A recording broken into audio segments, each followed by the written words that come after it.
Salam əziz mobil dünyası izləyiciləri. Bugünkü videomuzun məzmunu flash kartı mahnı yükləyirəm. Sadəcə bu maşında və ya kolonkada oxumur. Bunun problemini tapıb həll etməyə çalışacağıq. İlk öncə bunu həll etmək üçün Play Marketə və ya App Store-a daxil oluruq. Burada Auto Converter yazırıq. Bundan sonra bunu yükləyib açırıq. Və burada istədiyimiz bir mahnını seçə bilərik. Məsələn, mən seçdim bunu. Burada bunun adını dəyişdirə bilərik. Mən bunun adını qoyuram. Yoxlama.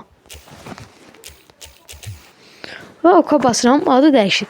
İstəsəniz burada başlanan vaxtını və bitmə vaxtını, üzünü, yəni üz qabığını dəyişdirə bilərsiniz. Burada əsas məsələ isə bireyddir, yəni bunun tezliyidir.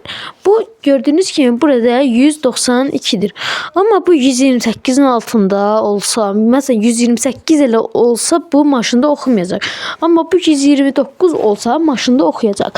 Deməli, burada mahnıya daxil olduqdan sonra burada convert edirik və gözləyirik ki, bu burada convert olunsun.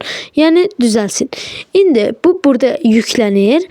Ondan sonra yüklənəndən sonra biz aşağıda donaya basırıq və istədiyimiz yerə SD karta və ya flash yaddaşa köçürə bilirik.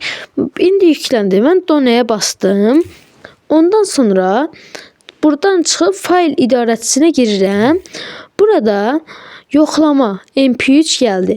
Ondan sonra bunun üstə basılı saxlayıb köçürə basıram və burada istədiyimiz yaddaşa, SD karta, USB yaddaşa və daxili paylaşılan yaddaşa belə köçürə bilərəm. Burada bu sizdən asılıdır. Bu sizin istəyinizdən asılıdır.